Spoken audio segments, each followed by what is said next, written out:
Anchal MDMA വേട്ടയുമായി ബന്ധപ്പെട്ട് കൂടുതൽ arrest. അമ്മയും മകനും സുഹൃത്തും ഉൾപ്പെടെ 3 പേരെയാണ് അഞ്ചൽ പോലീസ് അറസ്റ്റ് ചെയ്തത്. ഇതോടെ കേസിൽ അറസ്റ്റിലായവരുടെ എണ്ണം 6 ആയി.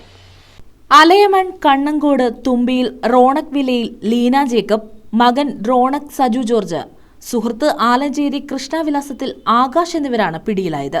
കഴിഞ്ഞ ദിവസം പിടിയിലായ ലീനയുടെ ഡ്രൈവർ കൂടിയായ പ്രദീപ് ചന്ദ്രനെ ചോദ്യം ചെയ്തതിൽ നിന്നുമാണ് ഇപ്പോൾ പിടിയിലായ ലീന ഉൾപ്പെടെ 3 പേരെക്കുറിച്ച് പോലീസിന് സൂചന ലഭിച്ചത്. തുടർന്നാണ് 3 പേരെയും അറസ്റ്റ് ചെയ്തത്. പ്രദീപിന് MDMA കടത്താൻ സാമ്പത്തിക സഹായം ചെയ്തതും ഒളിവിൽ കഴിയാനുള്ള സൗകര്യങ്ങൾ ഒരുക്കി നൽകിയതും ലീനയാണെന്നും പോലീസ് കണ്ടെത്തിയിട്ടുണ്ട്.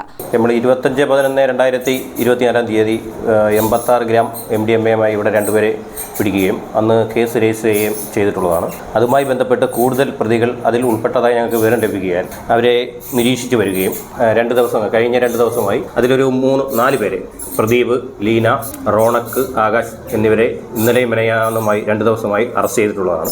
ഇവർക്ക് 4 പേർക്കും ഈ കേസുമായി ബന്ധപ്പെട്ട് വ്യക്തമായി അറിവുണ്ടായിരുന്നു, അതിനകത്ത് പങ്കുണ്ടായിരുന്നു. ഈ ലീന എന്ന് പറയുന്ന സ്ത്രീ ഈ പ്രതികൾക്ക് വേണ്ടി ഫണ്ട് അതിനകത്ത് അവൈലബിൾ ആക്കുകയും അവർക്ക് ഒളിവിൽ താമസിക്കാനുള്ള സൗകര്യം ഒരുക്കി കൊടുക്കുകയും ചെയ്തു. ഈ പറയുന്ന റോണക്ക് എന്ന് പറയുന്ന ലീനയുടെ മകനാണ് ഈ MDMA ബാംഗ്ലൂരിൽ നിന്ന് വാങ്ങുന്നതിനും അവിടുന്ന് കൊണ്ടുവരുന്നതിനുള്ള സൗകര്യങ്ങളെല്ലാം ഒരുക്കി കൊടുത്തത് ഈ റോണക്കാണ്. ഈ ആകാശ് എന്ന് പറയുന്ന പ്രതി ഇവൻ്റെ കൂടെ ഈ പ്രതിയുടെ 3-ാം പ്രതിയുടെ ബാംഗ്ലൂരിൽ പോയി സാധനം കൊണ്ടുവരുന്നതിന് പങ്കാളിയായിട്ടുള്ളത് ആകാശായിരുന്നു. ബാക്കി 3 പേരും ഇതിനകത്ത് പ്രദീപ്, ഷിജു, സാജൻ രാജ്, ഈ 3 പേരും ഇത് വിൽക്കുന്നതിനും മറ്റും ഉൾപ്പെട്ടിട്ടുള്ള പ്രതികളായിരുന്നു. മാത്രമല്ല, പ്രതികളുടെ മയക്കുമരുന്ന് ഇടപാടിനെ കുറിച്ചുള്ള കൃത്യമായ വിവരങ്ങൾ ലീനയ്ക്ക് അറിയാമായിരുന്നുവെന്നും ബാംഗ്ലൂരിൽ വിദ്യാർത്ഥിയായ മകൻ റോണക്കാണ് പ്രധാന ഇടനിലക്കാരനെന്നും പോലീസ് പറയുന്നു.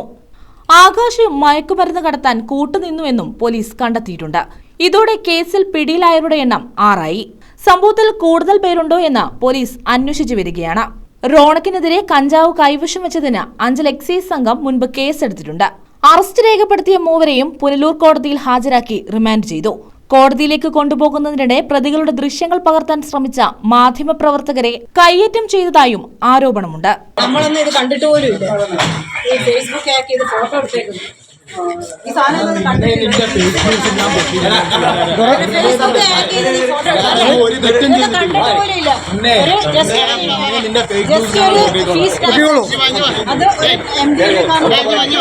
News bureau, Anchal.